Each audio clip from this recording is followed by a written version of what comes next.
Let me say something to you that nobody around you is willing to say. You are 19 years old. You are watching your friends move forward, or what looks like moving forward. You are watching timelines that were never yours being treated as the standard by which your worth is measured. And in the quiet, in the moments you do not post about, do not talk about, there is a voice, and that voice says you are falling behind, that you have already wasted too much, that the gap between you and them is growing wider every single day you spend outside of a classroom. My friend, that voice is not telling you the truth. That voice is the sound of a world that has confused movement with direction, that has confused being busy with being built, that has confused a college seat with a life of meaning. You are not behind. You are in a year that, if you use it with intention, with ruthlessness, with a willingness to do what the people around you are not doing, will separate you from them not for a semester, not for a year, but for the rest of your life. The question is not when you get into college. The question is, who are you going to be when you walk through that door? Because here is what evil wants you to do with this year. It wants you to spend it in comparison, scrolling through the lives of people 2 years ahead of you, measuring your raw, unfinished self against their highlight reel, and slowly, quietly, convincing yourself that the race is already decided. It wants you to feel the weight of this year as punishment rather than as preparation. And if it succeeds, if it keeps you locked in that comparison, in that stagnation, in that paralysis, then it does not matter what college you eventually get into, because you will walk into that building as someone who has already accepted defeat, someone who chose comfort over construction during the 1 year that asked the most of them. Do not give it that. There are 3 things, only 3, that I would obsess over if I was standing where you are standing right now. Not because someone told me to, not because they are trending, but because they are the foundations upon which everything else is built. Time. And the first one, the one most people your age do not take seriously until it is too late, is the ability to make people feel what you are saying, not just speaking, not just being fluent. I am talking about the ability to take a difficult idea, a complex truth, a thing that lives only inside your own mind, and transfer it with full weight and clarity into the mind of another human being. There are 195 countries on this planet.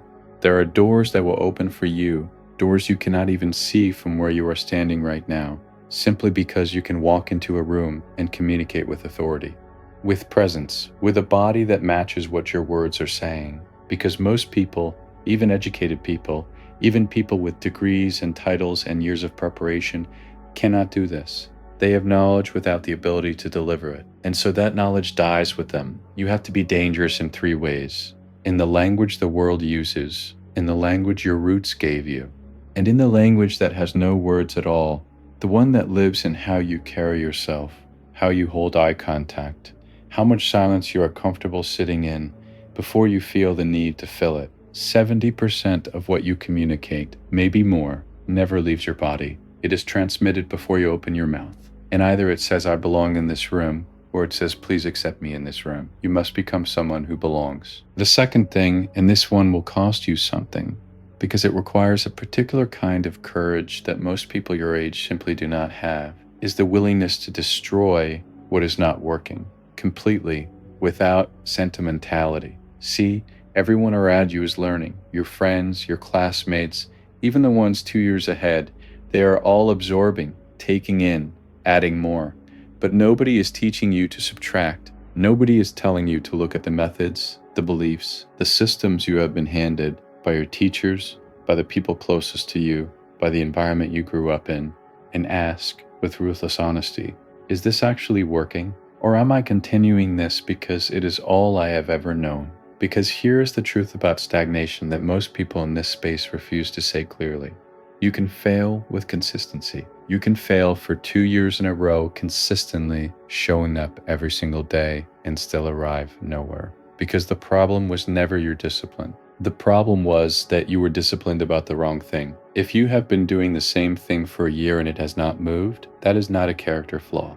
That is data. And the right response to data is not to push harder in the same direction. The right response is to stop, to unlearn, to find the person who has done what you want to do, not in theory, not in a textbook, but in reality, and let what you know be dismantled and rebuilt by what they know. Most people are too proud for this, too attached to the identity of someone who already knows, too afraid that unlearning will mean admitting that the time already spent was wasted. It was not wasted, but it will be if you use it as a reason to keep doing what is not working. And the third, the one that separates the people who transform from the people who only talk about transformation, is the willingness to move before you are ready. This is the hardest one, because everything in you, everything that has been shaped by a lifetime of being told to be careful, to be certain, to be sure before you act, everything in you is going to resist this. You are going to find yourself standing at the edge of a decision, a real one that matters, and you are going to feel the confusion, the uncertainty, the very real possibility that this is the wrong path, and you are going to want to wait, to research more, to think more, to be more certain before you commit. And while you are waiting, evil is winning, not dramatically, not loudly, just quietly consuming the days that were given to you. The people who are actually accelerating, the ones you see online, the ones who seem to be moving at a different speed than everyone around them, they are not more gifted, they are not more certain, they simply develop the ability to fail fast. To choose a direction and move, knowing they may need to correct it, rather than standing frozen at the intersection waiting for a sign that never comes. Because here is the thing about waiting for the right moment. The right moment is not coming, and the wrong path taken quickly gives you information. It gives you feedback, it gives you the correction that sends you at speed toward the right one. But the frozen moment, the paralyzed, overthinking, comparison-soaked moment of inaction, that gives you nothing. Nothing but more time for the voice to get louder. You have 1 year. And I know the world has framed that as a deficit, as a loss, as evidence of something that went wrong.